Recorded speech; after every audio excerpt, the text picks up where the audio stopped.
Good morning. Welcome to Law Power Hour. I'd like to wish each and every one of you a happy Thanksgiving. I hope that each one of you has a place to go for Thanksgiving and food on your table. If not, I know that there are programs available in the city today that are giving out food, like City Covenant on Schoolcraft is giving out food and food baskets to people who do not have food. They have a wonderful Forgotten Harvest program every week. So I would encourage you either to contact them or contact Little Rock Baptist Church. Dr. Holly will be giving out a lot of turkeys this year to make sure that you have turkey on your table. Today we have attorney Mark Littman. Lakin rather. I know Littman as well. I keep on confusing the two of them. Mark Lakin's with us today. Mark, thanks for coming. Thanks for having me, Barry. You know, Mark is a criminal lawyer by trade. Is that correct? That's correct. 100% criminal defense. Why don't you tell the panel out here, our audience, a little bit about your practice? Well, our practice is located in Birmingham. We started in the Penobscot building back in 1988, and it was a bigger law firm back then, and there was the business was booming back then in 1988. The city kind of lost a lot of the tenants. I had a second office in Birmingham at the time, and I moved to Birmingham full-time after that, but I still do primarily, my work is in Wayne, Oakland, and Macomb County primarily, but I frankly go all over the country and defend people. But usually the tie-in is that they are Michigan residents, usually clients I've represented. I'm sure your clients ask you to do things kind of out of the ordinary. They may go to a different state and get into trouble, and they want their local attorney to actually appear somewhere else. Oh, we're handling cases in Alabama, Kentucky, Indiana, New York, and Washington, D.C. right now. Exactly, So yeah. You can't help it. You've got to get involved. You can help it, but they want you to be involved, so Right. that's part of being a professional. Right. What's important, though, is what you do as compared to what the rest of us do, because you try and protect the community by helping people avoid getting in trouble with drunk driving, driving under the influence. And I'm not minimizing what you do. It's very important in other criminal matters. So I want everybody to know how they can get a hold of you, first of all, if they get picked up on Wednesday night. If people wanted to remember the number 313 Defense, we have had that number for about almost 30 years now. It's an easy number to remember, and it rings directly to my cell phone. Now, that's not our main office number, but if you can remember the number 313 Defense and put it in your phone, we'll help you. We'll answer any questions you have. I've had the same number for 30 years, 1-800-LAW-USA-1, and I still have it, and people call me on the weekend because it rings right into me. So don't call me over a criminal matter. This is the man to call because he's an expert. And the reason I had you on, because driving under the influence has changed in the last several months. It's changed its meaning. Is that true? It's changed. It has changed. It is, frankly, a lot more difficult to defend a drunk driving case nowadays because the police are simply better at what they do. They close everything they've ever done wrong. They seem to be doing better. They're more well trained, and I think the jurors are frankly less sympathetic nowadays to people who are irresponsible on the road.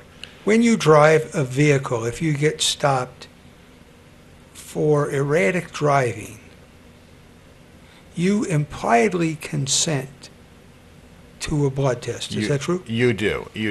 Now, in Michigan, a license is considered a privilege and not a right. So what does that mean? Well, there's a law that says that because the state grants you this privilege, you impliedly consent that upon a reasonable request by a police officer, which can always be challenged at a later time, that you will consent to this chemical test. And that in a chemical test, meaning they can actually have you take, they can ask you for your breath, they can ask you for your urine, or they can even ask you for your blood. I want to break this down a little bit so our listeners understand. And I'm referring to Wednesday night in particular because it's the biggest drinking night of the year according to all the statistics and information. I don't know why, but everybody wants to go out and party before Thanksgiving. Right, right, They like to sit in front of the TV and have a hangover and watch football game. It doesn't make sense to me. right. But it happens, and it's a big issue. Okay, so I'm driving down the road. I've had 3 or 4 Scotch on the rocks. I get stopped because I'm going between the lines, and I don't have enough common sense to call one of these driving services. I can't identify the driving services because I'm not doing commercials. Okay, but there are several driving services that you can call that'll pick you up and drive you home, and you can leave your car. That's the first thing you should do, correct? That is absolutely what you should do. You should have a plan, because that particular night, which is frankly, I'm told the busiest bar night of the year, is lots of young people have, maybe they're with their high school friends, they've gone off to other places, but they all have the one thing in common. They're coming back to see their family and friends they haven't seen in a long time. That's the one common denominator. So naturally, they meet at a bar, they go to their house, they drink together, they socialize, and unfortunately, they're all out there at the exact same time, and it's dangerous. And the police know it's dangerous. And so the police put a lot more people out there, a lot more officers, there's a lot more detection, police detection, and things like that. And naturally, it's the biggest night of the year. It's unfortunate. So, but there are steps you can take to avoid getting stopped. I'm going to quote you. If you don't have a plan, you can't win, correct? If you don't have a plan, well, that is something that we always say in terms of defending people. But truly, But it carries forward when you go out on an evening and you're going to have a good time. If you've got a plan of action, you're going to be a winner at the end of the night. You're not going to allow somebody to drive the car who's drunk, right? and you're not going to be in the car, driving the car under the influence of narcotics or alcohol. Right, and one of the common themes that I always express to new clients, and I don't really like to lecture them on their drinking, but typically I ask them this question. I say, if I was to pull out a bottle of alcohol or liquor and I was to pour you a big glass and I was to offer you money to drink this and drive home, how much could I pay you to drink this alcohol? And the answer is always the same. There's no amount of money you could pay me to drink that alcohol and drive home. And when I say, well, why is that? Well, because we don't want to get stopped. We don't want to have to pay the thousands of dollars and lose your license and all the things associated with that. And frankly, have the potential to kill themselves or others. So why do they do it? They do that because they had no plan. They had no plan. You couldn't pay them, so they're doing what you otherwise couldn't pay them to do, and they're doing it anyway, and they're voluntarily doing it, and they're endangering everybody else. So, and they know who they are. They know they're planning on going out. They know they plan on drinking and drinking too much, and they just simply have to have a plan in place to not drive that vehicle, because it's inevitable. They're going to get stopped. And they may not get stopped this particular year, but they're going to get stopped at some point in time. I have to give you an ugly scenario here. I'm driving, I get stopped. There's a PBT, preliminary breath test. I refuse it. Can I get reported to the Secretary of State for refusing a preliminary breath test in the field? Well, a preliminary breath test is a test that is not admissible in a court of law, and there's really just one purpose to it, and that's to determine whether a alcohol investigation can continue, whether there's probable cause. And it's generally what's known as the last field sobriety test that the police conduct. They will pull out a handheld device after waiting 15 minutes, and they'll make you take this test, and they offer it up. And the penalty, frankly, is only a civil infraction. If you refuse to take this particular test, and I'm answering your question, you get a fine, and you get 2 points added onto your driving record. But other than that, that's it. That's the penalty for refusing the preliminary breath test. Now, if I get arrested and I'm taken into the station and they offer me a test and I refuse the test. Right. And so this is what you've just mentioned, which is called the implied consent. So now you've impliedly consented by being granted this driver's license to take this test. You have to take this test.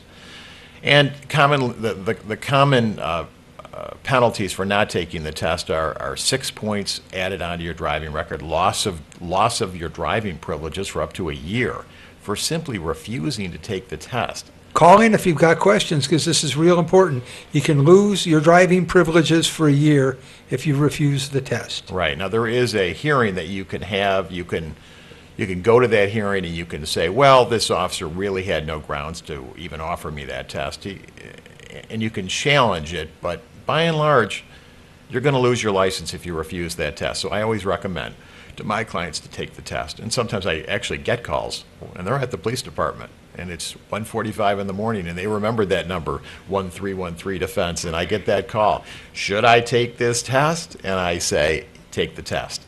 Don't interfere. If I don't take the test and I want a blood test, can I opt for the blood test? You really can't. You have no choice.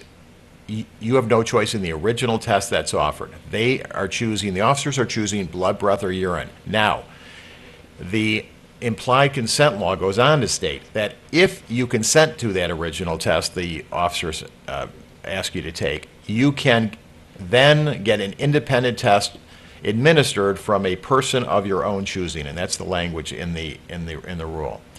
So you can, for example, I had someone just recently stopped in Troy, and they were a Detroit resident, and they asked for their independent test to go to the Detroit Detention Center, which is not real close to Troy. But they talked to the supervisor and of the police supervisor, and the supervisor thought, that's reasonable. We can do that. We can get down there in about 20 minutes. And sure enough, that's exactly what they did. They transported the person up to the place of their own choosing. Now, what happened, which is interesting, is there was actually no one there to conduct the test, and the test never happened. But the officers did make an attempt. Okay, now we're going to get to the new issue. Right. I've got a medical marijuana card. I think it's really cool. My doctor wrote me a prescription because I had headaches. But I decide to drive the car, and I get stopped. Can they conduct a test and put a swab in my mouth to determine if I'm under the influence of narcotics? That's a great question, Barry. This is coming up all the time. And that's why I wanted you here today, because this is really important. Well, and this is not limited to just marijuana. This is all drugs. The statute for drunk driving has a slash, and it says, You Oxy people out there, call in. I'm serious about this. I'm not joking with you, because many of you have been given prescriptions by your doctors, and you think you can drive under the influence of Oxy. You can't do it. Right. So Go ahead. So the same statute says drunk driving or drugs, driving under the influence of either of those. And so sometimes the officer sees erratic driving, as you define, and they don't know what it is. And it could be drugs, it could be alcohol, it could be a combination of both. And they don't really know. They just know this person can't keep the car on the road. They can't pass the field sobriety test, and there's frankly sometimes some innocent reasons for that. It could be a health issue. It could be they're low on their blood sugar. It could be a lot of innocent things, but it could also be that someone along the way told them, well, you've been prescribed these drugs, and so you need them to live. So they think they're okay to drive. They feel better when they take the drug. So therefore, they make the jump, well, if I feel better, I can drive. And it's not necessarily true. And frankly, it's illegal. So what they do is the police will typically opt for a blood test at that point in time. And then we'll see the result a few months later. We'll see a report from Lansing with the amount of that drug in the bloodstream, usually in nanograms per milliliter, and they'll actually be able to make a determination of whether that amount of drugs is within the norm. So they can use that as evidence in a driving under the influence of drug case. And if you drive under the influence of drugs, be prepared to spend a lot of money, because you're going to have a lot of court appearances. Would you agree with me? I would agree that it is money that could be better spent elsewhere. I mean, the time involved in driving under the influence of drugs, handling one of those cases is 3 times the amount of time for driving under the influence of alcohol, because the state police lab take about 2 months to get the test back. Well, actually, Barry, what happens is typically the person who is arrested for drugs is actually let go, and they're actually post a bond, and they're given bond conditions, but they're not normally charged at that point because they don't have a lab report. It's just they're arrested for suspicion, and these tests are sent off to Lansing. These blood tests are then sent off to Lansing to see what's in their blood, and then I've seen those things come back typically 6 months to a year later. And meanwhile, as you talk about money, these people are driving on this temporary license, this temporary license that is issued at that point in time. They lose their picture license for quite a lengthy period of time, and then they start paying money. Now here comes the lab report turned over to some detective, turned over to a prosecutor. They're charged, and then they have to come to court for quite a few court appearances, as you just said. And when you come to court and they ask you to drop, and if you're not clean, you're going to go to jail. You will go to jail. You will go to jail if there is even a suspicion. I've had a case recently where just one little slip from a person who had no prior record, and the judge immediately sanctioned the person. They went right away for 4 days in the Oakland County Jail. They took them right away, and that was it. And I don't even think that person was actually convicted eventually of drunk driving. But just they have control over you at that point in time. Once the court gets control of you, they control what you drink. They test you typically on a daily basis, and they know exactly what you're doing from that point forward. You know, I had a young professional, and I had represented his family for years. And he was under the influence, and he came under the scrutiny of the court. He ended up being charged with reckless driving. I don't want to go through all the particulars. But you know, he's just getting off probation a year later, and he has to drop every month. He'd go on vacation, he'd have to find a place to drop, to be tested. Do you know what an imposition that is in your life? So if you're out there and you're listening, call in if you have questions, because this is really important. You bring so many things to mind. The 6 months that it could take, you get a ticket, you're off at college with your buddies, you light up a blunt after exams because you feel, hey, I'm going to relax, I'm in the car with my pals. You get pulled over by the state police. Make you roll the window down, what's the car smell like?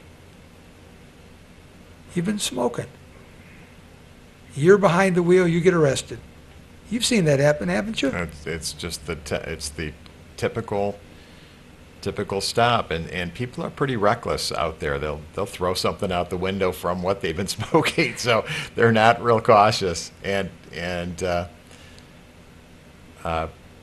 police are onto it. That's what I'm telling you. You know, I don't want our listeners just to think that you handle these cases that are really trivial, because these are really important. They have to do with your right to drive a vehicle, but you handle a lot of other criminal cases. Right. And if you don't mind, I'd like to add a few facts to the scenario. Sure. We're all going out during the holidays. We're going to go down to meet our pals. We haven't seen them in months. They went to one school, we went to another college. Get together, talk about what's going on in our life. Reconnect. So on the way down, somebody's in the car, and they've got a gun, and they don't have a license for the gun. They decide they're going to carry a gun because they're going to Detroit, and Detroit's dangerous. So they're packing, as I call it. It's in their purse, in their coat pocket, doesn't matter. They get stopped by the police, and I'm driving the car. Who's going to get charged? Well, This is not a law school test. No, It's important. that's a great question. Well, first of all, when you carry a gun in a vehicle, two persons, even though there may be one gun, two persons may get charged with the crime of carrying a concealed weapon in a motor vehicle. Doesn't really matter. The first person, maybe the passenger, he owns the gun. Well, obviously he could be charged with carrying a concealed weapon. But the driver can also be charged because he knowingly possessed a weapon. He knowingly let a person into his car, and therefore he, by law, possesses the gun. So both could be charged with 5-year felonies. There are also laws regarding people who have concealed weapons permits. Now, those carry over. Now, they may have the right to carry a gun around at all times for their protection or for other reasons. But it gets a little tricky when they're driving their car home and they stop at a bar and they have a drink and then they're pulled over. Now you have issues here. Now you have another charge called driving under the influence while carrying a weapon. Listen to this. This is really, I'm glad you brought this out. It's a Right. compound problem now. Right, right. Okay. Please call in if you have questions about this, because you don't think you're doing anything wrong if you get in the car and you have a drink and you have a CPL.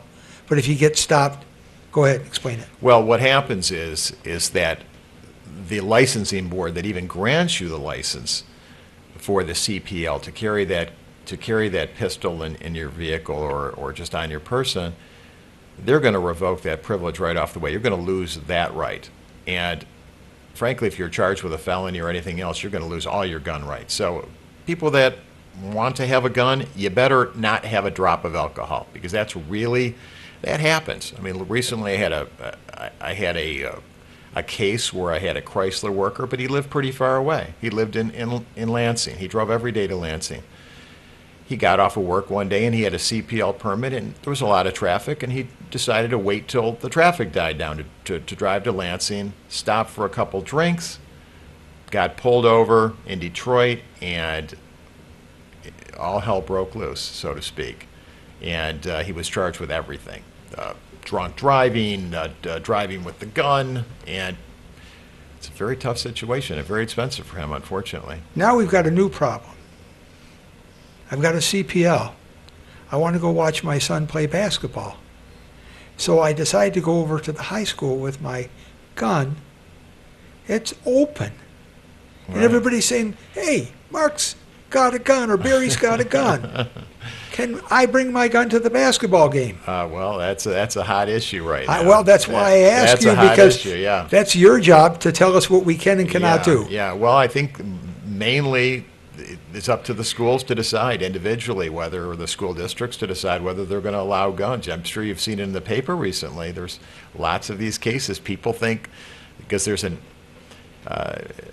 the law is for concealment of a gun. If I simply display a gun, somehow I can walk around freely, and that some people don't like that. Some jurisdictions don't like that, and they're going to arrest you, and they're not going to take the chance. Now, they may have to drop the case that they're charging you with eventually, but they may take you away first. Okay, we've got a delicate balance here. Yes, exactly. You've got the right to bear arms, and I am the school district. I have the right to have a policy that prohibits guns, correct? Right. And you're basically disturbing others. I mean, if you're at a basketball game and the parents are all watching and you turn, you see a stranger, you don't know who this person is, and you see a gun. I mean, my natural reaction as a parent, as someone who just doesn't want to be shot at a basketball game is that person's dangerous.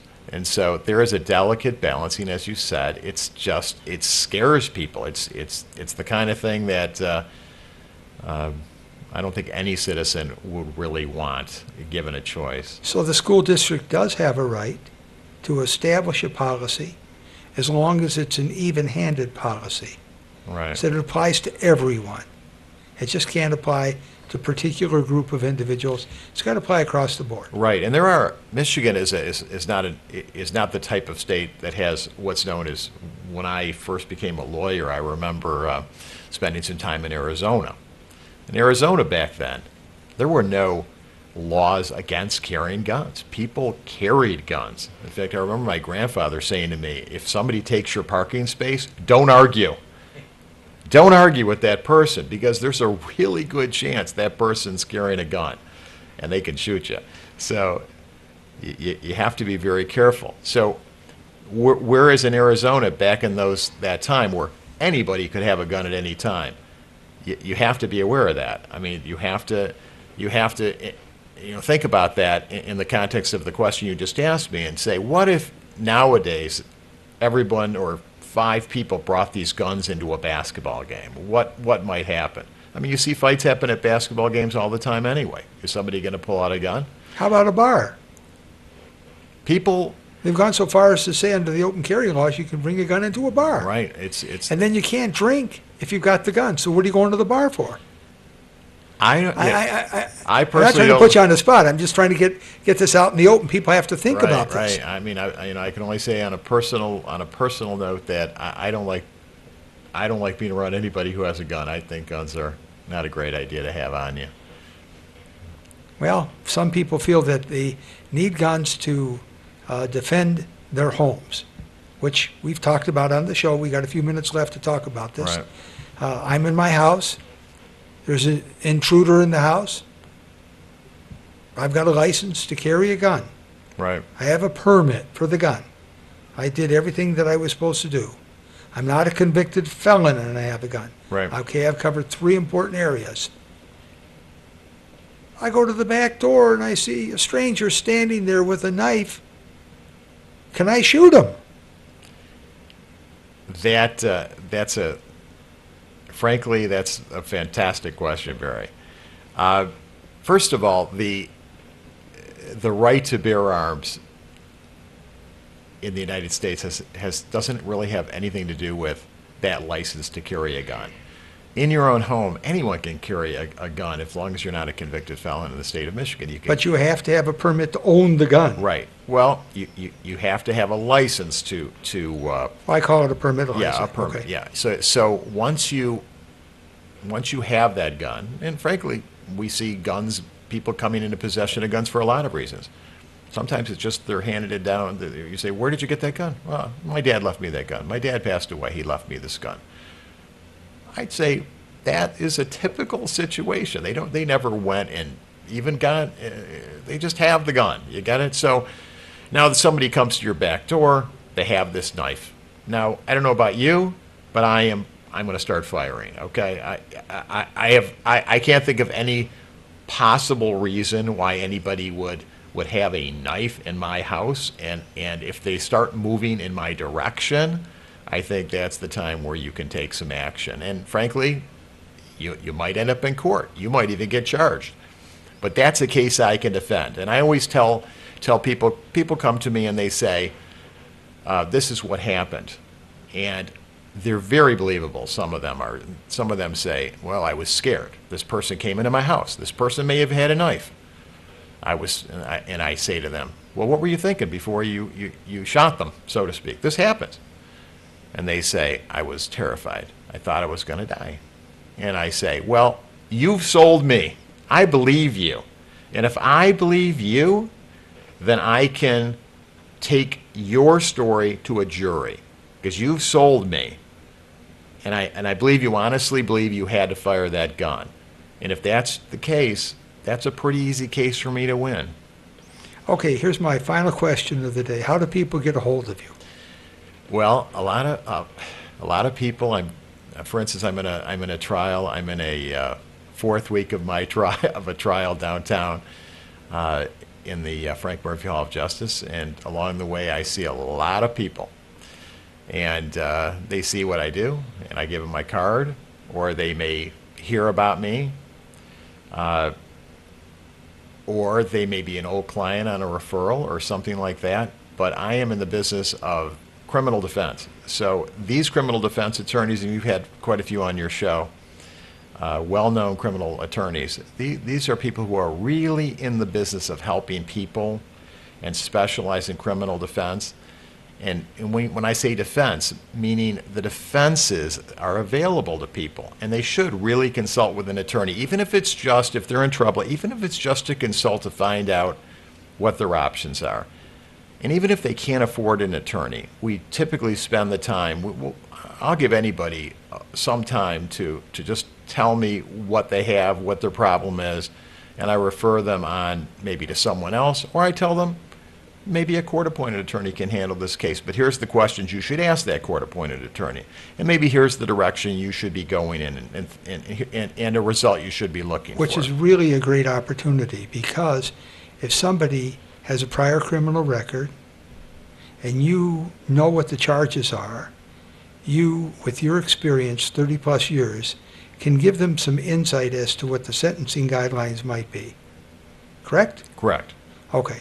Give us a telephone number where they can reach you, and I appreciate you volunteering your time to help people. Thank you. Anytime. Any of your listeners, if they want to call me at 313 Defense and put it in your phone, because I say that and then we get a lot of calls. It won't be today, but it'll be something that comes up in the future. So definitely put it on your speed dial.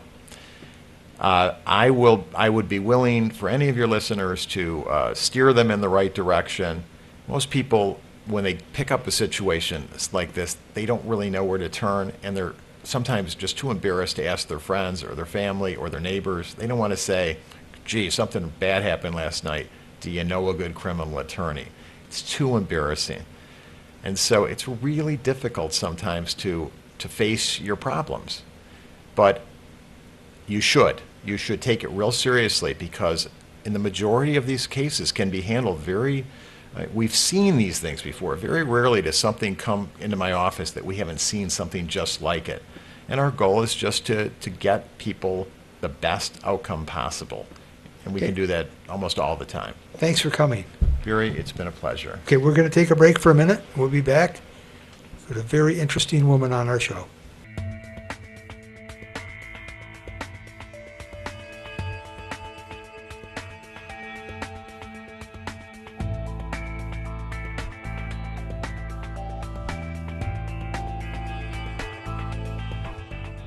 Are you in legal trouble? Are you in need of legal advice? Or just have general legal questions? Call 1-800-529-8721. That's 1-800-LAW-USA1. And watch Law Power Hour and get your questions answered by experienced attorneys who are experts in their field. That's Law Power Hour, hosted by Barry Keller, attorney at law. Saturdays at 10 a.m. here on WHPR, Detroit Live.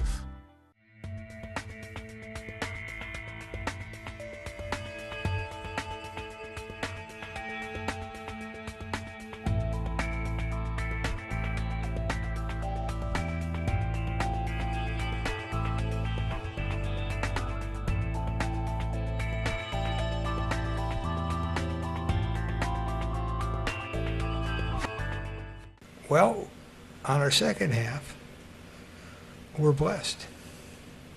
Laura Reyes-Kopik, you've done so much for the community. I want to thank you. Oh, you're very welcome. It's my pleasure. You're a lawyer. You practiced for what, how many years? 30 years now? 33 years I practice law. And you're still practicing. Well, kind of. I have, I use my legal skills with the Mechanical Contractors Association. I'm the Director of Government Affairs and Community Relations. So even though it's not going to court, a lot of it is legal because it's looking at standards, it's looking at different laws that are being lobbied for or against, and I'm involved in that way, which my legal skills have definitely come into play. When you use the term Mechanical Contractors Association, can you explain to our listeners what exactly this embodies? What's involved in it? The Mechanical Contractors Association is what it is. It's an association of contractors. So our staff and myself, we represent approximately 200 contractors. And with that representation, we have 2 collective bargaining agreements with Local 98, which is the plumbers, and Local 636, which is the pipe fitters. We have 2 different schools and 2 different apprentice programs, and basically it's a human resources for multi-employers to utilize and employ on different projects. Sometimes they may need 3 people, sometimes they may need 10 people. So we are able to filter those individuals into with the contractors. And we also have training classes, safety classes, and many other services that we offer our members. Now, you also sit on the Michigan Civil Rights Commission, don't you? That's correct. You were appointed in 2015. Yes, I was. And that you're on for 5 years. Well, this time I'm on for 4 years. Okay. I just finished one term on a one-year appointment. Dr. Arbalou was promoted, or I don't know if promoted, but he was hired as the director of the Department of Civil Rights and also represents to implement policies for the commission. And I took his spot, and then I was reappointed by Governor Snyder. And what do you do on Civil Rights Commission? Well, as co-chair of the Civil Rights Commission, we plan, our meetings. We bridge the gap between the meetings. And we also try and meet once a year to just talk about what issues we want to address, such as issues in education. We also had public hearings on the Flint water crisis. We also filed an amicus in the Ballant case to the U.S. Supreme Court. And day to day, the department handles the files of the discriminatory filings and complaints that the public files and brings them up the chain and eventually coming up to us to review. Now, you're a champion of women's rights. I mean, I'm going to say this on the air, and I don't say it in a bad way. My late partner, Francis Abadenka, was also a champion of women's rights. So I have great respect because women have been kept back a little bit. But the reason I mentioned being a champion of this, you're looking for women who qualify to become apprentices in the trades, correct? That is correct. So I want you to talk about that a little bit. How would our listeners find you so that they could get the opportunity to get involved in the trades, which would be an incredible opportunity to make a living for themselves and their family? And then if they chose to go on and get a degree like yourself and become a lawyer, they could do that at the same time. So how would they get a hold of you? They could always call my office. It's at Mechanical Contractors Association, 313-341-661, extension 202. And, I would be happy to speak to them because it's a terrific opportunity that I think is a best-kept secret. I always tell people, had I known about it, I probably would have become a plumber rather than a lawyer. But people make excellent money. And nowadays, the standards have been raised so much because of technology, because of so many different things in the industry, that, for example, our JATC, which is the Joint Apprenticeship Training Council trustees, have implemented our policy that it's really a parallel path to an associate's degree. So when you come into an apprentice program, you can also start studying for your apprentice degree either during your apprentice or after your apprentice, and they will pay for it. So mothers and daughters, listen up. This is really important because I've got some questions. Do I have to be a high school graduate? You have to be a high school graduate or completed your GED. And if I haven't completed my GED, would your organization help me complete my GED so I could get into the program? Well, we don't do those type of entry-level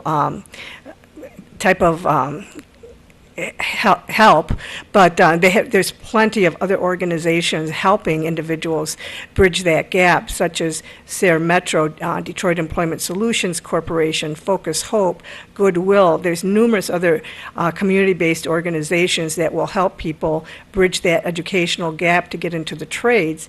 And what happens is once they complete their educational initial requirement is that they can apply to the trades.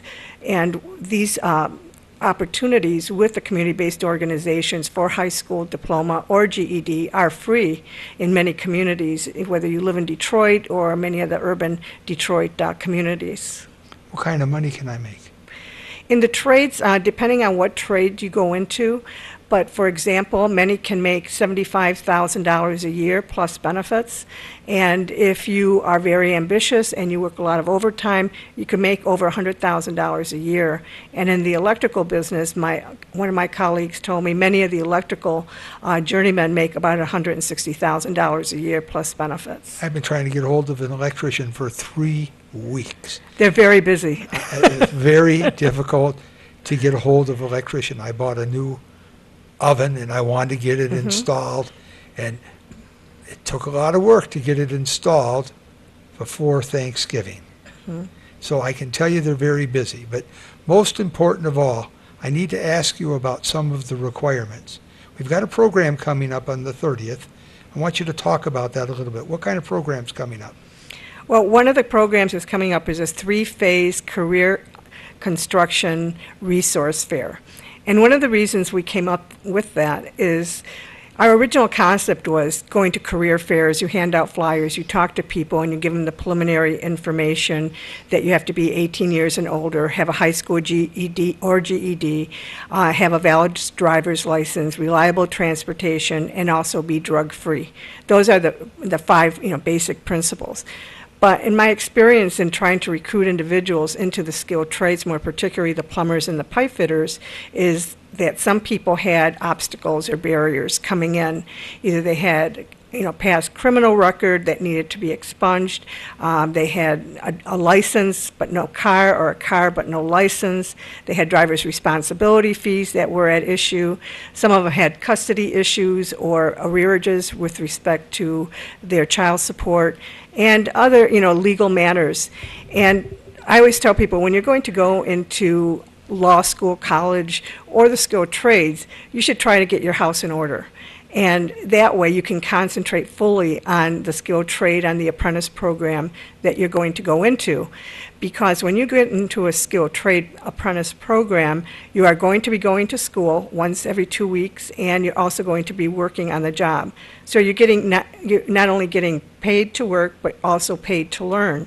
And if you're on a parallel college path, you can also earn your associate's degree either prior to completing your apprentice program or after graduating your program. You can start it at that point because you'll be about 30 credit hours short of an associate's degree. For those of you who don't know, the treasurer of the city of Detroit is a plumber and a lawyer and the treasurer. That's correct. Eric Sabri one day walked into our office, and he was going to be running for re-election, and he was a friend of a colleague of mine. So we started talking, and I said, well, what is it in your background that you've been brought to our doorstep? And he says, well, basically, he says, I started out as a plumber, and now I'm running for, Wayne County treasurer. I said, that's a fascinating story. How did that happen? He says, well, I started in the apprentice program. I received my associates. I ended up getting my journeyman's license. Then I went to college, got my construction management degree, and then I went to law school, got involved in politics, and voila, here I am, Wayne County treasurer. I'm sure it wasn't that easy. I'm sure there was a lot of work that was involved in that. But he illustrates what can be accomplished when you really set your mind to doing something, and going. An apprentice program is really just the foundation of whatever your dreams may be. So if I show up on the 30th, where am I going to show up at? On the 30th, what our group is, our collaboration of faith-based community partner, the Tabernacle Church, and also a collaboration of organizations on November the 30th from 10 a.m. to 2 p.m. We're going to be having the first phase of our collaborations seminars or outreach, which is the legal phase. The legal phase will include, whatever legal issues you may have that may be a barrier to your employment. There'll be a group of numerous lawyers that will be in attendance to address those issues. And you should bring either a driver's license, know your social security number, and if you have your case or at least a number regarding whatever issue that is concerning you legally, you should bring it with you. We're going to be computer online. That's correct. We're going to be able to access if you have a prior criminal record. That's correct. It's not going to cost you any money. That is free of charge. Yeah, you go to iChat first, ICHAT. For $10, we run your criminal record. Then Lakeshore Legal will be there. They have a grant to help pay the cost to take you through the process. You understand that? Yes, and also it's no arrest zone, so people don't have to worry about that aspect of, their legal background. So instead of being a deadbeat, you can be upbeat. That's You can right. go out, make a living. You can pay your bills. You can support your family. You can get new clothes, new car.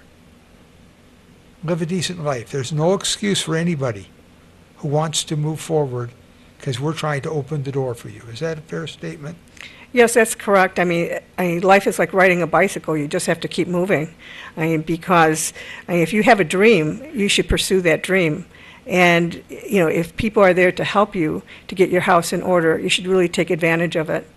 Are you going to have people there who speak more than one language, if we have language barriers? Yes, I would hope that we can get enough lawyers involved in it that speak multiple languages.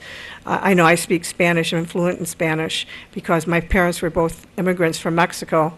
And I hope that in speaking with some of the organizers, we're going to be able to get some more people that have that flexibility. Well, I guarantee you that we'll bring people who speak Arabic, so we can cover two bases, which are two major areas besides English in the greater metropolitan area. Spanish, Arabic, and English will be covered. Now, if there's any other minorities that have to be covered, call in early. Maybe we'll find someone. You can call my office. If there's a language that you speak and we need somebody to interpret for you, call my office, 248-335-9266, and we'll find an interpreter if you want to get into the program. Speaking of that, English as a second language is something that may be offered for some of these individuals on a tutorial basis if they have a high school diploma to help them through the program. So we need people to get involved. Yes, Sayre Metro actually on Michigan Avenue has some of those classes that offer English as a second language, and also LaSed over on Verner and Scott, and that organization's number is 313-554-2025. And if you want to take classes in citizenship or you want to take classes in English, those are offered, and many of them are nominal fees and sometimes free. You sit on the board at Sayre Metro, don't you? I used to sit on the board of Sayre Metro for many years, but now I sit on the board of LaSed. Okay, and this is really important. It's wonderful to keep your culture at home. That's why you speak Spanish, correct? That's correct. But it's important when you live in a diverse community to have English as a second language. Consequently, we want everybody to be able to retain their culture, but at the same time, be acculturated, be able to communicate in English so that they can get a job. Is that correct? That's correct. I think that's really important. My family spoke Spanish primarily, and that kind of led to a few years of my difficulty in the educational system.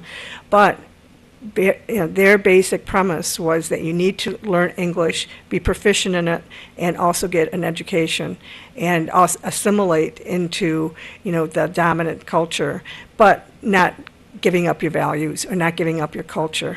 Okay, do you have a challenge out there to our female audience? How many women do you want there to interview who are interested in getting a job and making real money? This is really a great opportunity. You don't have to pay the Ross School of Medicine or one of these other programs to become a CNA. You can get a real job. How many women do you want to show up? I would hope that anybody and everybody who is interested in pipe fitting, which their application period is open January 2nd through January the 30th, apply. I mean, if there's 100 women or 200 women, I would encourage the more the better, because that will open the doors for others. How many places are available if people come down? I don't want to be discouraged. It's important. You said 100, 200. How many jobs are available? Well, the apprentice program, at least for the pipe fitters, they have it usually, twice a year that they bring people in.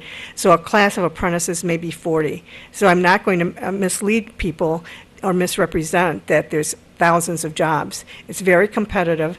And if you're able to get into a pre-apprentice position at any of the locals, that would be your best step to get yourself wired into the system.